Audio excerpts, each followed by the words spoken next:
lunes, ante la Comisión de Fiscalización, la ministra de Gobierno, María Paula Romo, ejerció su derecho a la defensa en el proceso de juicio político que se lleva en su contra por supuesto incumplimiento de funciones. La entrevista a la carta, en diálogo directo con los protagonistas de los hechos.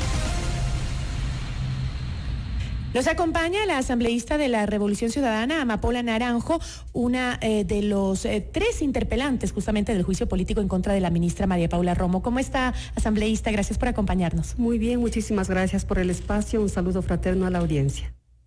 Asambleísta, Romo dijo ayer que el ministerio que no se encarga de la parte operativa de la Policía Nacional y que tampoco se encarga de los centros de rehabilitación. ¿No son esos argumentos suficientes para deslindarse de responsabilidad ante este juicio político por incumplimiento en sus funciones? Exactamente, usted lo ha dicho. Argumentos para deslindarse de la responsabilidad. La realidad que estamos viviendo en Ecuador es de inseguridad. Pregunte usted a la ciudadanía, ¿se siente usted seguro en su casa, en la calle, en fin? Este ambiente de inseguridad que percibe la ciudadanía no ha disminuido. La señora ministra afirmó ayer que es la responsable política de la Policía Nacional, su representante jurídica, y también es la responsable de emitir política pública en seguridad pública, ¿no? Pero está a la cabeza de la policía. Pero la inseguridad general que sentimos y que es obvia, la sentimos todos los ecuatorianos, ¿cree que es una responsabilidad de la ministra de Gobierno directamente? ¿Lo cree usted así? Es la cabeza. La Constitución manda a la Asamblea a fiscalizar al Ejecutivo. No es un enjuiciamiento a la policía, es al Ejecutivo. La señora ministra es la ministra de Gobierno, ahora antes del Interior, y es la representante de la policía. Claro, es un juicio político. La política pública dice defender, proteger la vida de los ciudadanos, la seguridad, la garantía de los derechos. Pero la están enjuiciando por políticamente por incumplimiento en algunos casos específicos. Uno de ellos es el tratamiento de lo que vivimos en las cárceles de la ciudad y que no se le dio el tratamiento adecuado supuestamente. Pero la policía no estaba al mando de la seguridad en las cárceles. Lo que hizo la ministra durante justamente estos periodos de excepción que se pusieron en las cárceles fue reforzar esa seguridad. Nada está aislado. El problema de las cárceles está plagado de corrupción. Y cuando se dictaron los decretos de excepción, el informe de Defensoría Pública, que fue encargada por orden de la Corte Constitucional, informa que la seguridad no fue suficiente, por más que hubo una atención ahí, hay responsabilidades ahí. Continuaron los asesinatos atroces dentro de las cárceles, y la ciudadanía lo que exigía es, por favor, nunca se ha visto tanto sadismo humano. Y ayer la propia señora ministra nos decía en la comisión, lo que ocurre en las cárceles es el reflejo de lo que ocurre afuera, en la sociedad.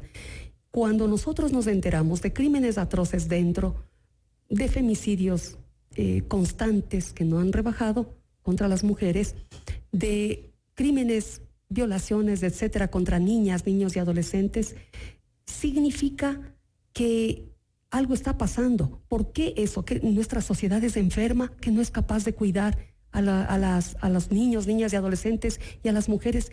Somos una sociedad violenta, nos decía la señora ministra. Una sociedad machista. Está muy bien. ¿Hacia dónde deben encaminarse estas políticas?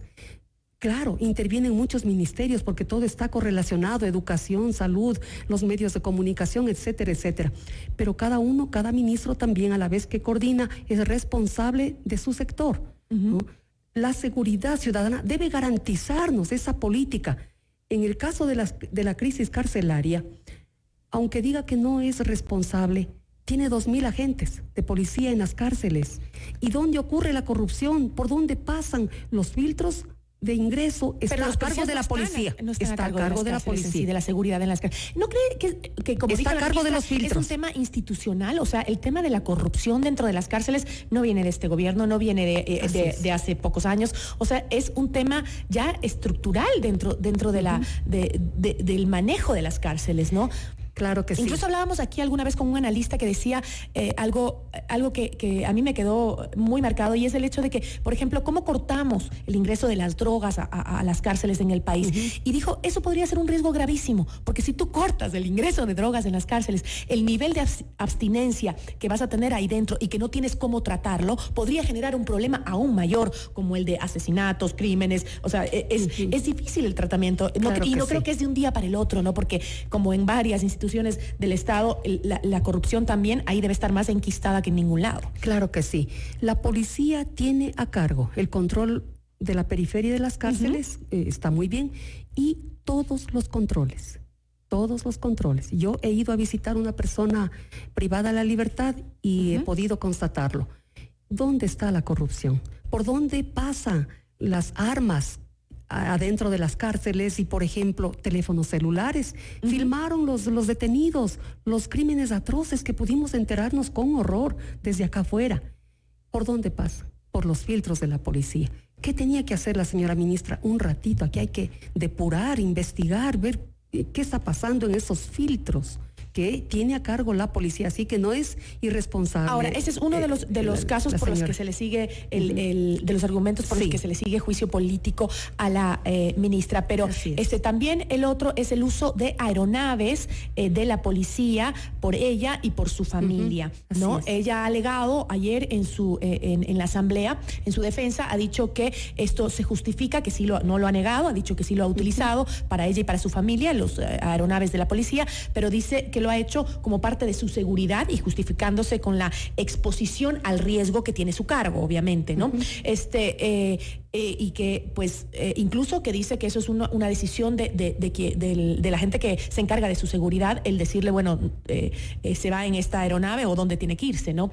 Entonces, tiene sentido, ¿no? Es la ministra que se encarga justamente del tema de la seguridad y muchas veces eso tiene represalias. Lo dijo el exministro del Interior, justamente José Serrano, dijo que hasta el día de hoy, que ya no es ministro del Interior, que solo es asambleísta, tiene seguridad. No solo él, tiene su mujer, sus hijos y su madre.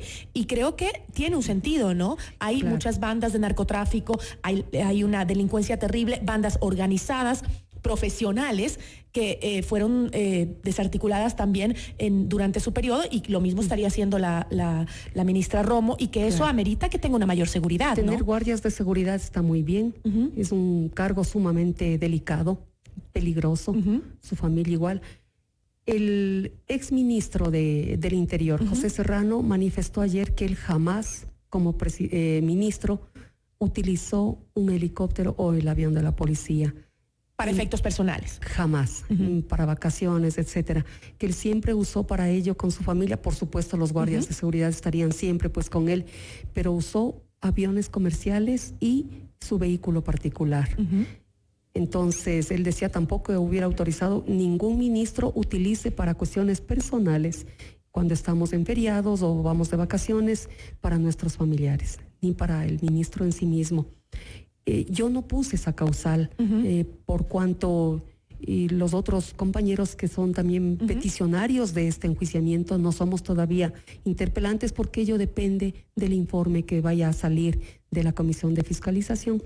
Pero en el otro caso, el tercero, que es el tema de este femicidio de Diana Carolina que se dio en las calles de Ibarra, usted sí es parte de la demanda. Pero ahí Romo admitió que fue un caso muy grave, que fue un tema, dijo textualmente, de aprendizaje, y que obligó incluso a la policía a formular protocolos policiales. Pero también dijo que no se puede juzgar las capacidades de la policía por una sola acción entre 100,000, mencionó la ministra, ¿no?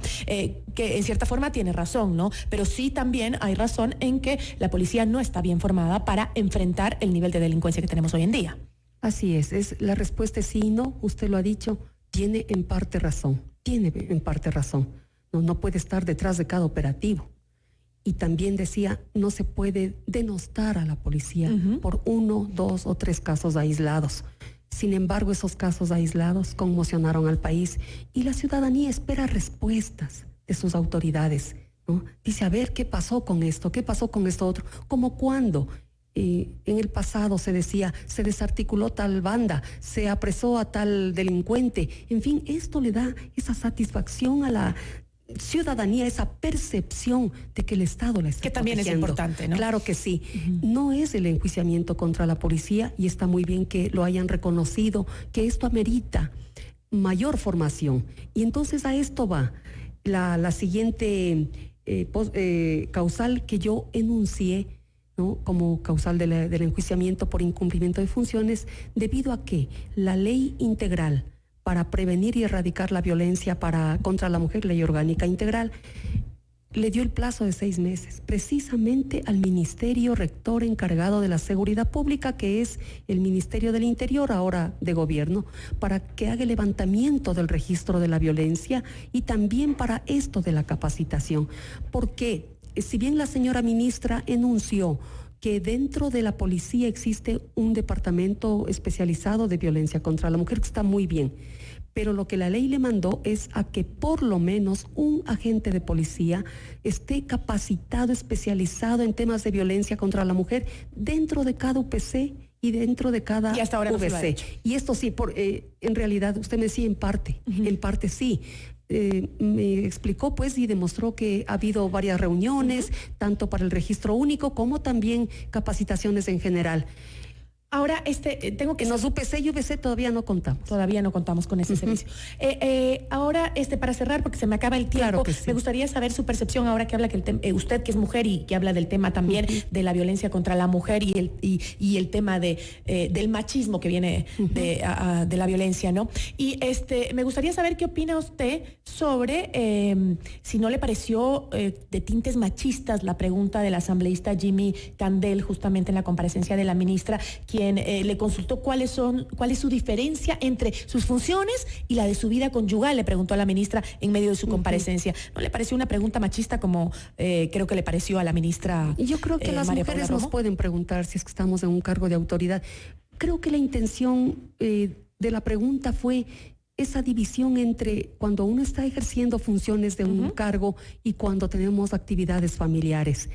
Yo creo que fue quizá malentendida. Tenía esa intención. Sí, fue malentendida. Yo le agradezco muchísimo. Para terminar, sí, dígame, la comisión espera aprobar el informe para el conocimiento del pleno el próximo 9 de diciembre, entiendo, ¿no? ¿Cree que tengan los votos para sancionar a la ministra? ¿Cree que lo logre? Yo creo que hemos demostrado, yo he presentado prueba fehaciente, irrefutable, porque son documentos públicos como el informe de la Defensoría Pública, informes de las comisiones especializadas internas de la Asamblea Nacional, en las cuales se detecta pues que no hubo el eficiente desempeño de quien está a cargo de la política pública en seguridad, como es la señora ministra. Yo confío en ello. No puedo asegurar en este momento, sin embargo decir que sí he sentido parcialidad en los compañeros, en la señora presidenta de la Comisión de Fiscalización. Por ejemplo, yo he pedido insistentemente la comparecencia de un experto en seguridad que estuvo al frente de las cárceles en un tiempo, conocedor de cómo hay esta interrelación entre la Secretaría de las Cárceles y la policía. Ricardo Camacho, seguramente. Sí, pero todavía no ha sido convocado. Ya termina el tiempo, a lo mejor no lo van a hacer. Y el hecho de no darme la palabra para replicar, todas esas cosas uno siente, pero esperemos, no nos adelantemos. Solamente decirle que el día de hoy públicamente, y es una noticia, continúa la crisis carcelaria, algo está pasando, hay que trabajar ahí.